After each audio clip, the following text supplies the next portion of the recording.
Last year, I stayed for about 2 weeks in a cabin in a very rural part of Pennsylvania. We were up in the mountains. We were very isolated from everybody else. There were these huge windows on the back side of the house that just looked directly into a forest. At night, when you're looking out that window and it's just totally dark, you feel so uneasy that something could be looking in and you can't see it. And so it was just this awful sense of being watched if I was even near that back room at night. And I think that all comes from this deep-seated fear I have of being isolated in the woods somewhere, being stalked or being watched by something that you can't see. And so anytime I see a story about some cabin in the woods where some potentially paranormal thing has happened around them, it really piques my interest because I can relate to that fear on a primal level. And so today we have, you guessed it, a cabin in the woods stalking story. It was featured on Paranormal Witness, which is a show on Sci-Fi Network. One of the more popular episodes called The Cabin, and it's one of my all-time favorites, and I hope I do it justice in today's story. But before we get into today's story, if you're a fan of the strange, dark, and mysterious delivered in story format, then you come to the right channel, because that's all I do on this channel, and I upload 3 to 4 times, sometimes even 5 times every week. So if that's something you're interested in, then I would encourage you to gently drop kick the like button and then subscribe to my channel and turn on all notifications so you don't miss any of those weekly 3 to 4 to 5 videos that I do every single week. All right, let's get into today's story.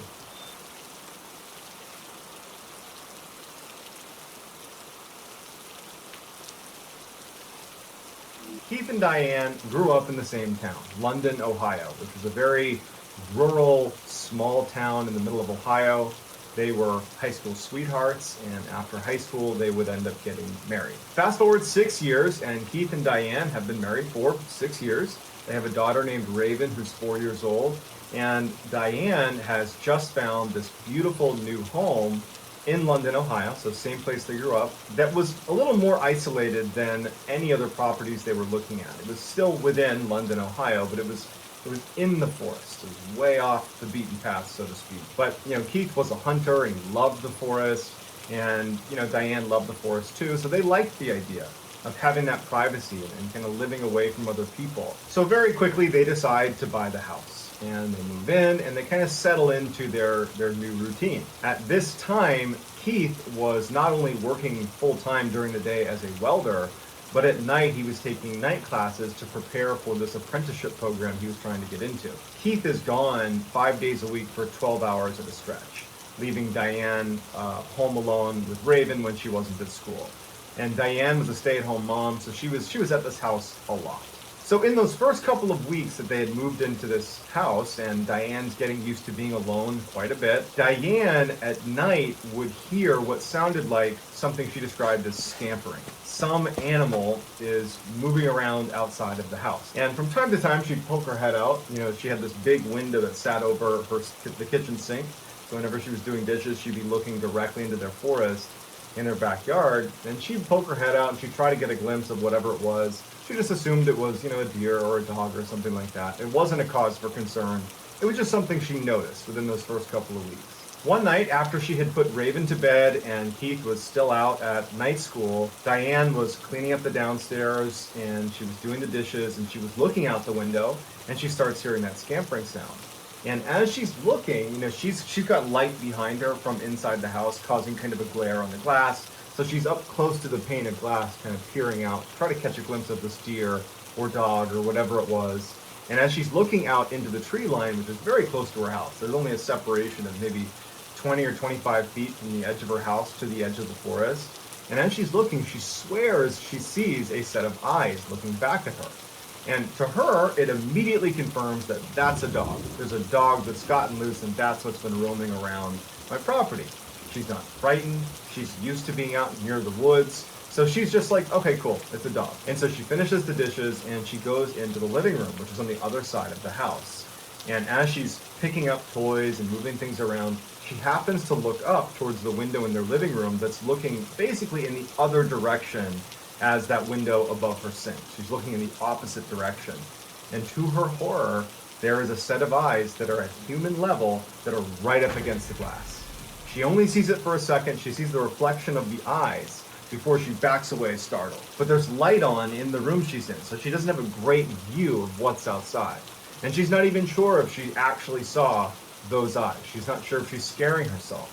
So she goes back into the kitchen to look out that window and see if she can see those eyes that she had seen before that she believed belonged to a dog. She was hoping that they would be gone and that would kind of account for the eyes she just saw at the living room window, even though it would have been a very tall dog. She goes into the kitchen, she starts leaning towards the window, and then right as she's about to put her head almost against the glass, a head comes right in front of her on the opposite side of the glass with these glowing gold eyes looking right at her. She's horrified. She practically falls over and she's looking up from the ground, and there's this face looking in the window directly at her. And she's scampering back like on the ground, getting out of the kitchen, and right at that moment she hears car tires out on the driveway. And it's Keith. Oh my God, Keith's gonna run into somebody that's outside. She hears the door open and she's just praying it's Keith, and sure enough he calls out and he sees her on the ground in the living room and he's like, what's going on? And so she immediately tells him she definitely saw somebody outside. She thought it was a dog, maybe it wasn't. And Keith, he's a hunter, you know, he knows they're out in the woods. They've just moved into this house. He's thinking maybe my wife is actually a little bit scared to be so isolated out here. Keith goes outside with a flashlight. He's looking all around. He's walking the property. He can't find tracks. He can't see anything. And so he comes back inside, and he never really believed that it was anything other than maybe her imagination or just some random animal outside. And so he's just telling her like, hey, I know we just moved in. I'm sure you're stressed. You're here alone all the time. You know, you got this huge woods right next to our house. You're going to hear animals. I just wouldn't sweat it. It's probably nothing to worry about.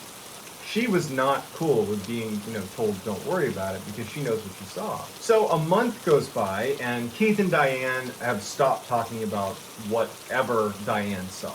There wasn't anything else happening at the house. She wasn't seeing eyes or animals, hearing any scampering sounds. It was just kind of back to normal. Keith is gone. He's going to night school, and Diane's home by herself, and she's in the kitchen. She's looking out that window. She doesn't hear any scampering or anything, and without any warning, she sees a set of eyes suddenly appear on the edge of the window just outside of the woods. She sees the eyes dead on, and she backs up from the window. She's thinking to herself, I have to protect Raven, and her first thought is turn off all the lights in the house. That way, it can't see me. And so she runs around the house, terrified, but knew she had to do it, turning off every light. The last light she turns off is the living room light, and she's up against the wall, and as she hits the light in the living room, making everything dark, she suddenly gets a clear picture out that living room window where she had seen the eyes as well the month earlier. And standing pressed against the glass is an absolute human figure with eyes at human level, these orange glowing eyes at eye level, standing right against her window, looking in the window directly at her. Horrified, she starts making her way into the kitchen by sliding up against the wall. They have a landline phone that was hung in the kitchen. And so she gets to the phone, trying to keep an eye on that back window. She can see the side of this thing's silhouette. She calls 911 and says, there's someone outside my house. They won't go away. As soon as she hangs up, from her perspective, she can only see its shoulder. She watched the shoulder disappear out of her view. She poked her head back in the living room, and sure enough, it's gone. And as she's sitting there, it's silent. There's no sound in the house. She can hear clear scampering sounds, like running sounds outside of her house, as this thing is running all the way around her house. And she's sitting there wondering if this thing's going to break a window to come inside. What would she even do? And so finally, she sees the flashing lights of a cop car pulling into the driveway, and she hears the police knock at the door. She runs to the door, opens it up, and she's hysterical. And the police are trying to calm her down to just get the story of what's going on. And she's pointing out, saying there's something out there. And the police start looking around the property. Keith comes home, and he knows instinctively what's probably happened, because the police are scanning the property for something, and he's thinking she saw this thing again. Whatever it is, probably was just a reflection of herself in the glass. And now she's called the police. This is a small town. Keith is worried that people are going to think he's crazy. And so he comes in, and he regretted this, but he immediately got mad at his wife. Like, what are you doing? You're calling the cops, like, there's nothing here. I looked last time, they're looking now, and they were even saying, like, we haven't seen anything, we're going to look for a little bit longer, but there's no sign of anybody being here. And at some point, the police are like, yep, we didn't find anything, and the police are like, let us know if anything else happens, and they leave. Keith and Diane are left just fighting. So 4 months go by without incident. There's no scampering outside. There's no eyes in the windows. And Keith and Diane have kind of moved past that whole ordeal, and they're, back to normal. They're really not even thinking about it. And even Diane would say, like, I did begin to believe that it was just in my imagination and that I was just stressed and maybe overwhelmed at how often I was alone in that house and it was just getting to me. And, 4 months go by. It's early December of 1981, and it was the first big snowfall of the winter. And Keith wakes up one morning after the snowfall, a few inches on the ground, and he decides, because his family's still sleeping, that he's going to go out and he's going to get donuts and bring them back to the family, donuts and coffee. So it's still dark outside. He goes outside, starts up his car, he's rubbing his eyes, he's still tired. He's adjusting his rear view mirror, and when he stops it for a second and he's looking up there, he thinks he sees somebody standing behind his car. What? And he readjusts it and he looks and it's gone. And so he throws the car in park, grabs his flashlight, and he starts looking around because he knows he just saw someone standing behind his car. And so he's walking around shining his light, and he's realizing the irony of this situation. This is the same situation that his wife was in, believing she saw somebody outside their house, looking for it, it's nowhere to be found. He just saw someone standing, saw the eyes of a person, standing behind his vehicle, can't find this person. And he's thinking, was there any truth in what she saw? Was I wrong? And so he's looking everywhere, and all of a sudden he sees tracks. He can't tell what kind of tracks they are, but there's clear prints in the snow. It's fresh snow. He knows where he had been walking, and he starts following them, thinking he's going to get to either a person or he doesn't know what. And he sees they stop right next to his house. And he's looking where could they have gone? And then he looks up to there was a first floor section of the house that was a little bit extended. So there was a roof that was at the first floor level, and then there was the rest of the house that was at the second floor level. And he sees that the footsteps go from the ground to the first floor roof, and then they go up to the second floor roof, and they go over to the other side of the house. Who's doing this? What's doing this? And so he starts going to the other side of the house, and he can't see any more prints. And he's looking up at the top of his house, and he's thinking, am I going crazy? Something's on my house? What's going on?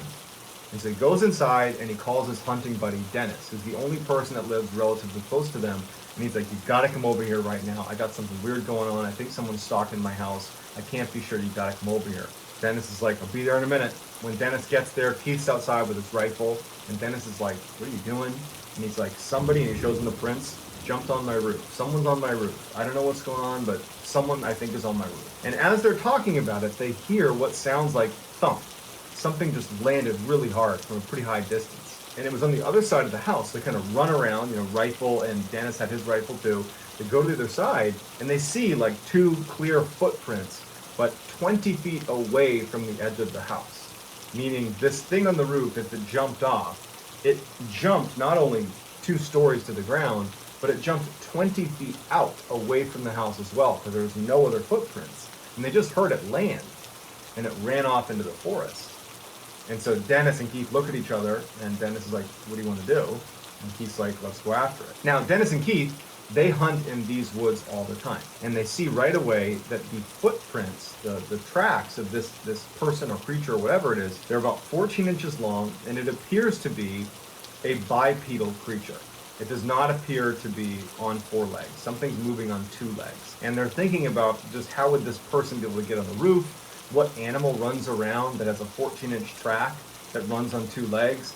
They're not really sure what to make of it. Is it a person? Is it a creature? We don't know. And so they follow the tracks into the woods, and the whole time they have this awful sensation that something's watching. And from time to time, they would hear something a ways away from them that sounded like a big animal moving in the forest, but they could never quite get to it in time.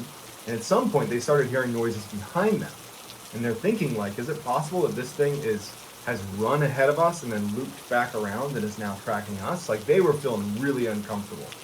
And as they're about to just kind of abandon this search, because they've been looking for this thing for hours, they keep following its tracks, they get to a clearing, and they find this tiny cabin that neither of them had seen before, right in the middle of the clearing. And they see that these tracks lead right up to it, and they follow the tracks up to the cabin, and the tracks stop right outside the door. There's one door leading into this cabin, the door is shut. And they're thinking, what animal can open and shut doors? And so Dennis starts immediately hitting on the door, trying to get this person to come outside and show themselves. We know you were over at Keith's property. Get out here. We followed you here. We know it's you. There's no sound inside. There's no movement inside. They're looking in the windows. There's nothing. Keith realizes, like, it's a bad look for us to have tracked this person to their house. We have guns. Like, this is a bad look for us. We can't be here. We need to leave and just let this go. They have a couple more choice words, and then they leave. And they decide, instead of going back through the woods, they go the nearest road they could hear nearby. They go to the road, and they go to a payphone. They call Keith's father, who comes to pick them up. And when they hop in the car, Keith's dad is like, why do you have guns? And Keith and Dennis explain what happened, and they describe this cabin in the woods that they were just at. And Keith's dad is like, oh, I know who lives in that cabin. It's this guy who works at the tire shop. He's a loner type guy, older guy. No one really knows much about him. So Dennis is like, we got to go to that tire shop. I want to get a look at this guy. Keith's a little bit unsure, like he doesn't want to blow this out of proportion, but they ultimately decide that they're going to bring a beat up tire to this tire shop and ask to get it repaired to try to get a look at this person who apparently owns the cabin. So they go to this tire shop. They know that the front desk attendant is not the guy who owns the cabin. It's the actual mechanic who's in back. And so they give the tire over, and the front desk guy yells back to George. Says, hey, George, come out here, you got a tire. And so Keith would describe George coming out of the shadows to get the tire. And he's like the 6'5" older guy who looks up at Keith and Dennis. And he's got these orange eyes. Keith would say it was the most distinctive set of eyes he'd ever seen. And he looks up at them, and George has a moment of recognition that he's looking at the two men that just tracked him to his house. And Dennis and Keith are looking at him thinking, we know it was you. And they both recognize it. George looks down, walks away with the tire. And then when he finishes whatever he's doing with the tire, he rolls it out to the middle of the floor to stay in the shadows. Keith and Dennis are like, he didn't want to show himself again. He knows that we know he's the guy. Dennis and Keith leave and think, man, like, that's so weird. He's an old guy. I mean, he kind of fits the description, I guess. You know, he's a big guy, 14-inch tracks. That could be him.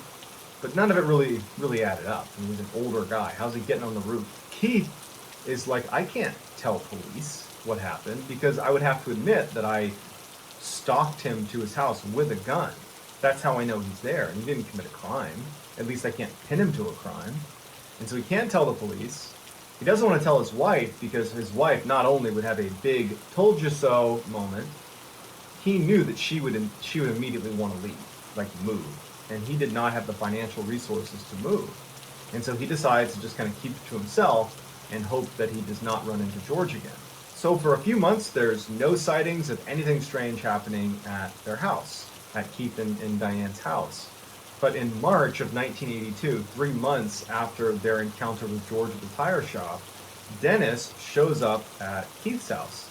And he says, hey, get in, I want to show you something.